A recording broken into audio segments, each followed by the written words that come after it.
So what are some financial must-haves or financial staples that I have personally found really essential to my personal finance journey? So today, that's what this video is about.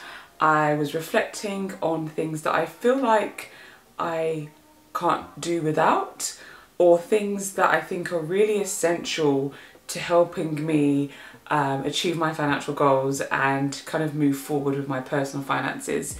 So I wouldn't say this is an exhaustive list per se, but these are the things that really stood out to me as I can't do without.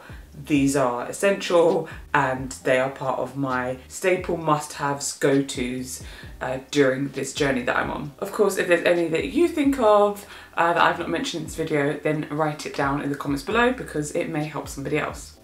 So the first thing that I thought about was a credit score app.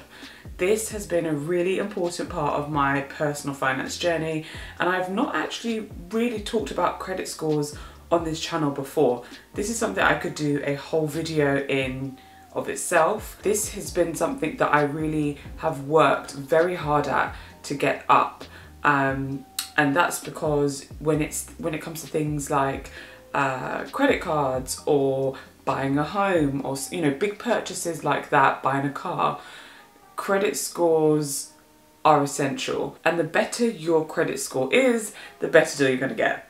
So I personally check my credit score every single month. So I have the Totally Money app on my phone, but I also log on to ClearScore on my laptop.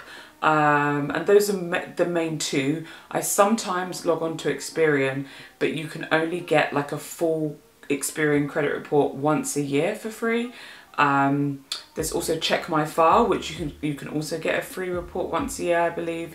So, I check those ones a little less, but I really use Totally Money most of the time via an app on my phone. It's very easy, and I check it at least once a month. And that's because I want to make sure that what is on my credit file is correct. There have been times, and I've heard of plenty of stories where somebody's had an error or something's popped up on their credit score and they didn't even know about it until they were in desperate need of credit, like they were applying for a mortgage, and then it flagged up. At that point, it's kind of too late, or it's not too late, but it causes a whole host of issues that you probably don't need. So for me personally, I check it every month to stay on top of it, and it's nice to see it go up and see what's impacting it as well. And apps like Totally Money and ClearScore really give a good breakdown of what is making up your credit score. There are others as well that you could use, but they're free. So if you don't have it, I don't see any harm in having it when it's for free. And when you do need it, you already know what will be on your credit file. The second thing that I have put as a financial must-have is a credit card. Now this one is a bit of a weird one to put on here because credit cards are deemed as really negative a lot of times, and they don't always have the best reputation, but that of course is due to the misuse of credit cards, which is very, very easy to slip into. So using your credit card and not paying it off in full every single month is a very easy trap to fall into. So credit cards, I consider it a financial must-have once you really have the foundation to make sure that you use it appropriately. So if you're using a credit card as a line of an emergency, like I've heard some people say, well, my emergency fund is a credit card. Yeah, that's problematic because if you can't pay that credit card back in full at the end of the month, you're going to be paying interest on that emergency you had, as opposed to taking it out of an emergency savings account. But I think this is a financial must-have. First of all, because sometimes you do need it to carry you over until the end of the month. So for instance, if you've made a big purchase and for whatever reason you've had to make a slightly bigger purchase, but you know for sure that you can pay it off by the end of the month, it kind of just gives you that bridge in between to get there. And especially during these hard financial times, more and more people are using credit cards. So, with something like that, I think, again, if you can pay it off at the end of the month in full, then yes, why not use it? Another big thing is credit card points. If you're going to be making purchases anyway, why not whack it on your credit card, pay it off, and gain some points from that you can put towards travel or groceries or even cashback. So I have the Santander all-in-one credit card or world credit card. I'll write it down below. I can't remember the name. Depending on how much you spend every month, you get cashback. So again, it's a bit of a no-brainer. But also a really important thing with credit cards is the protection it gives you. So I never make a big purchase with a debit card now. I refuse to do it because, or make a big purchase with cash if I can avoid it, because there's no protection with cash at all. With debit cards, there's some protection, but the most protection you'll get is with credit cards. So that for me is always a must do. If I'm gonna make a big purchase, I'm gonna put it on a credit card because I know I've got protection, and I'm gonna get cash back at the same time. The third thing that I put on my financial must-haves is a budget spreadsheet. So of course, if you've been here for a while on my channel, then I talk about this a million times, and I'm sorry if it drags, but I couldn't make this video without making this point, because actually this probably should be point number one, to be honest. This is the most essential, foundational part of my personal finance journey, and that's budgeting every single month without fail. Our household income, we break it down and we know exactly how much money is going where, whether that's to bills, that's to savings, investments, what else would there be? Food, fun money, pots, Monzo pots to put away for various different things, insurances, anything that you can think of.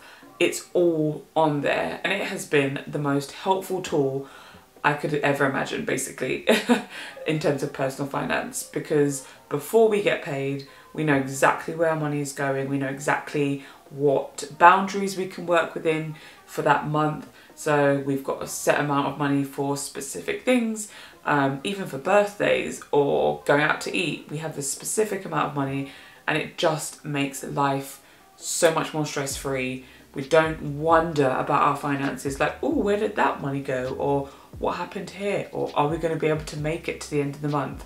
No, we don't live like that anymore, which is basically down to budgeting. So this is a financial must-have. I've got so many videos on budgeting that you can check out.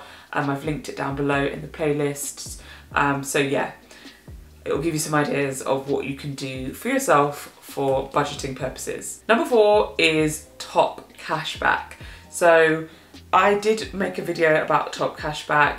At the time, I think I made around £700 or so from top cashback. So that's money that's actually gone back into my pocket based on purchases that I've made. I'm not going to go into a great detail of what top cashback is and how it works, because I've literally got a whole video just focused on that, also linked down below. But yeah, top cashback is something that I pretty much check every single time before I make an online purchase. I always check to see if there's an offer for me to get cashback in some way before I make that purchase.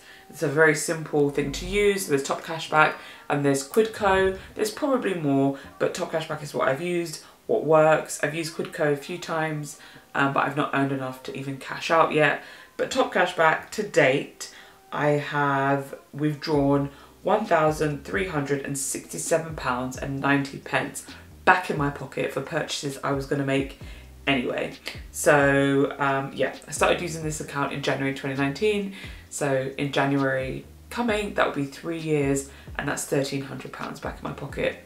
Absolute no-brainer, doesn't cost you a penny, just fantastic tool. That is a definite must-have for me. 5th, I would say a must-have is a current account with a roundup feature or some kind of saving feature, or an account or an app that kind of does it for you. So I have a current account with Nationwide where it rounds up to the nearest pound, and basically if I made a purchase, for instance, for £1.67, then that will be, let me check my maths, that would be 33p that would go into my savings account automatically, because it rounds it up to £2. So that feature I think is fantastic, and it's a great way to save without really feeling it. And again, this just goes into my emergency fund. So every time that, you know, that money comes out, it's going towards savings. So it's a great way to build up that buffer, build up that emergency fund. But I also have the Plum app, which I really like. I've not actually spoke about that on this channel. I did have a collaboration with them over on Instagram, but not here on YouTube.